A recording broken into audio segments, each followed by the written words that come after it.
আসসালামু আলাইকুম। অবশেষে ফার্মে পালন করার জন্য আরও 5টি বড় সাইজের গরু কিনে ফেললাম।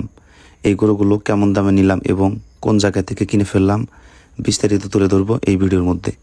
আসলে খামার করে সফল হওয়ার জন্য কয়েকটি বড় চ্যালেঞ্জের মধ্যে একটি হলো হাট থেকে গরু কেনা।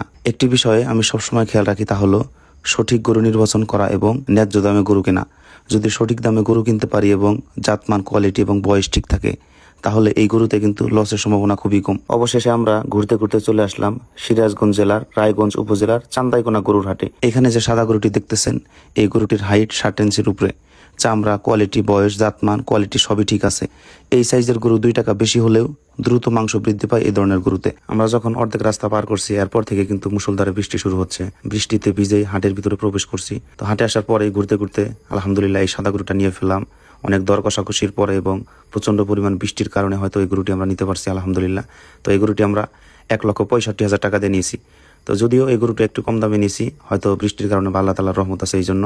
এরপরে দ্বিতীয় যে গরুটি দেখতেছেন, এই গরুটি আমরা নিচ্ছি হচ্ছে 1,55,000 টাকা দিয়ে। এরপরে বাকি গরুগুলো আমাদের 1,40,000, 38,000 এবং 1,35,000। লাস্টে আমরা যে গরুটি নিয়েছি, এই গরুটির দাম হচ্ছে 1,33,000 টাকা। মোটাতাজাকরণ গরু কেনার সময় অবশ্যই আপনারা কয়েকটা বিষয় খেয়াল রাখবেন। প্রথমত হচ্ছে গরুর হাইট আছে কিনা, দ্বিতীয়ত হচ্ছে চামড়া মসৃণ, পাতলা এবং ঢিলাঢালা কিনা, তৃতীয় হচ্ছে গরুটির লম্বা কতটুক।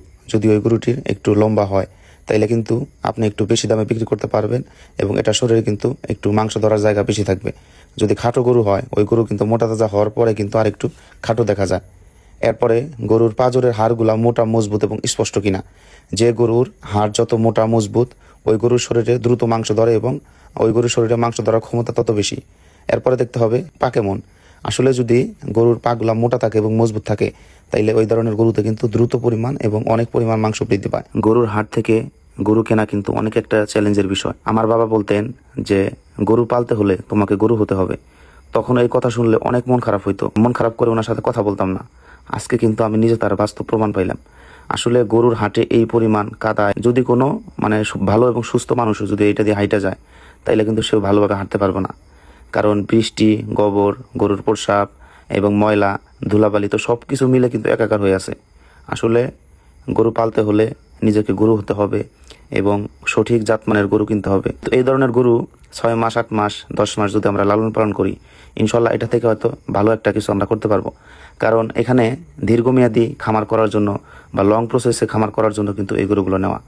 যারা আমাদের ভিডিওগুলো দেখে অনুপ্রাণিত হন বা গরুর খামার করতে চান, তারা অবশ্যই ঘাসের ব্যবস্থা করবেন এবং আপনার স্থানীয় বাজারে যে ধরনের গরুর চাহিদা বেশি এবং যে ধরনের গরু আপনি নিজে পালতে পারবেন, ওই ধরনের গরু নিয়ে কাজ করবেন। ধন্যবাদ সবাইকে। সবাই ভালো থাকবেন। আল্লাহ তাআলা যেন আমাদের ব্যবসা বারাকাত দান করে। আসসালামু আলাইকুম রহমতুল্লাহ।